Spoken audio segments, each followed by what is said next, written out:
as much as we don't relish to see people lose their jobs and to experience any hardship, we just have to look at these unions and say, do you get it now?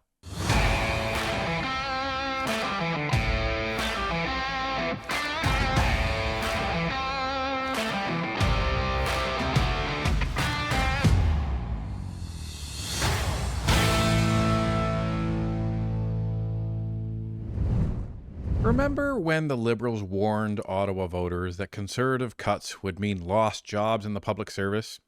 Well, the pink slips are being handed out anyway, with thousands of public servants facing layoffs under a Liberal government. The real insult is the so-called genius banker is having to pay people to leave, and taxpayers will not see the real savings for more than 20 years. Let's take a look. Thousands of federal government workers received layoff notices from the Canadian press. Thousands of workers across the federal public service have received notices that their jobs may be cut, many of them landing in the last week. The Public Service Alliance of Canada, or PSAC, said 1,775 workforce adjustment notices were issued to its members last week.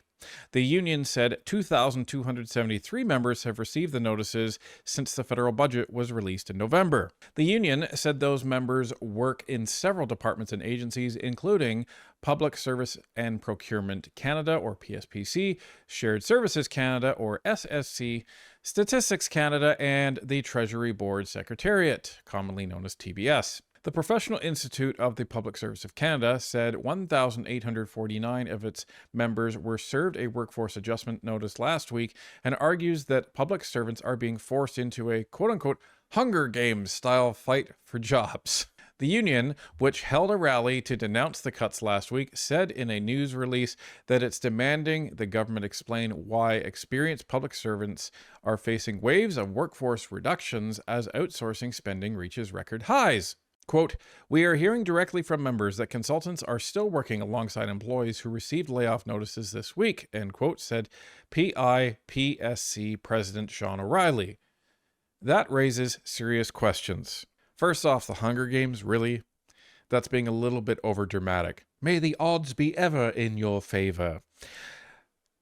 Listen, you're not essentially going around to the different government agencies asking for tributes and then having them paraded around to Ottawa trying to solicit donations as you compete to keep your job in the federal public service. That's not how this is working, guys.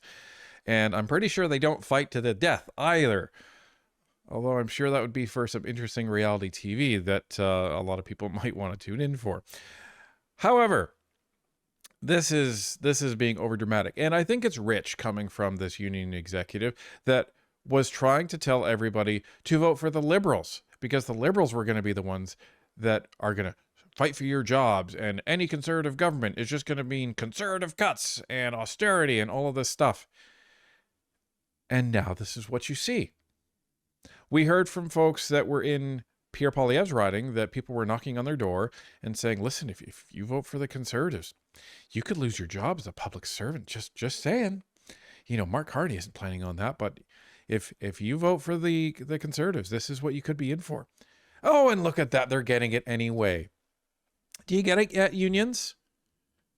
I hope you do. And I hope your membership really lets you have it, because we're starting to hear this from all the auto workers.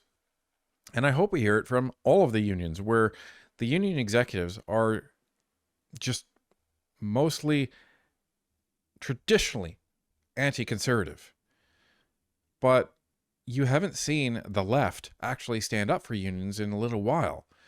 And this is where I think the tide is shifting, because the actual membership of the unions are looking at the Conservatives and Pierre Poilievre and saying, yeah, this makes a lot of sense what this guy's saying about working in Canada and having a good job and protecting our jobs and all of this stuff. But their executives are saying, oh no, trust Mark Carney. Meanwhile, Carney is screwing them all over wherever he goes. So interesting to see that perspective and how the union is shocked about it. Yeah, I'm sure you are. Government records show Canada spent more than $19 billion on external, professional, and special services in 2024-2025, an increase of almost $2 billion since the year before, and about $8.5 billion since 2020. Remember when Carney said he was going to reduce consultant spending? O'Reilly said the cuts announced are part of the government's comprehensive expenditure review, and more job losses are expected in the weeks ahead. Ottawa is looking to cut program spending and administration costs by around $60 billion over the next 5 years through its, quote, comprehensive expenditure review, end quote. The latest federal budget said the exercise will involve, quote, restructuring operations, consolidating internal services, end quote. It said it also will deploy workforce adjustments and attrition to return the size of the public service to a, quote, more reasonable level, end quote. The Canadian Association of Professional Employees said more than 2,800 of its members have received workforce adjustment notices since the federal budget was released in November. More than 1,900 of those members work at StatCan, the union said, though others work several other departments and agencies, including Natural Resources Canada, Transport Canada, and the Privy Council Office. Workforce adjustment notices tell employees their job may be impacted by cuts, but it's still unclear how many of those who received a notice will be laid off. The government plans to cut the number of public service jobs by about 40,000 from a peak of 368,000 in 2023-2024. About 10,000 jobs have been eliminated already. The plan will see a reduction of 1,000 executive positions over the next 2 years and a 20% cut to spending on management and consulting services over 3 years. The federal government has sent letters with information on its planned early retirement program to almost 68,000 public servants who may be eligible. The government said it's trying to boost the rate of attrition and avoid cutting younger workers by offering a voluntary program allowing workers to retire earlier without incurring a pension penalty. Now, this is the onion, folks. So not only do you have plans to cut 40,000 workers, way to go, union! Not that the Conservatives would have probably done different, but the point is that the Liberals lied their asses off during the election, like they have a habit of doing, and we're trying to tell everybody that your jobs were going to be completely safe. Well, here we go. So now they're executives who convinced a bunch of people to vote Liberal in the Ottawa area. They should be put in front of the wall by their membership. This is what the membership doesn't seem to understand is you have a lot of power. The executives are a really small number of people. And what are they interested in? Keeping their power. Because a lot of these executives in PSEC, they don't actually work for the government. They just have these cushy executive positions and they get paid via the dues of all of the 300 and some odd thousand Public Service Alliance of Canada members. So you have all of this now coming to a head. And what's really interesting is these early retirement notices. I noticed that Canadian press didn't bother to dive any deeper into this, but the National Post did, and this is where it really starts to get irritating. Carney plans to reduce civil service will cost $1.5 billion to cut payroll by just $82 million. Rather than conducting mass layoffs of the Canadian civil service, the Carney government is resurrecting a 1990s strategy of reducing the public sector by paying them handsomely to leave. However, despite costing $1.5 billion, it will deliver a federal payroll that will only be about $82 million cheaper per year. As such, it could presumably be up to 18 years until the program breaks even. According to federal budget documents, the proposed early retirement incentive will cost an average of $300 million for 5 years, all to deliver, quote, ongoing savings of $82 million annually, end quote. Expected to begin rolling out next year, it wouldn't be until 2044 that the expected savings from the incentive would match the cost of making them. The ranks of the Canadian Civil Service reached an all-time high of 367,772 in 2024. The genius banker, Mr. Budget, Mr. Economist, Mark Carney. So all these cuts, and you're paying public servants to leave on top of, what they're normally going to get. It's going to take almost 20 years to get the savings back.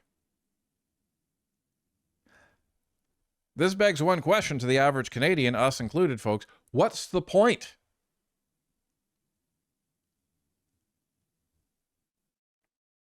You're not really saving money if it's costing you money to send these people on their way, are you? But you want all Canadians to believe you're this genius financial guy. Hello? If it's costing you money, then it's not saving money. So why are you just paying them to leave? If you're going to cut them, then cut them. If the whole point is to save taxpayer money, then save the taxpayer money. Otherwise, there's no point then, is it?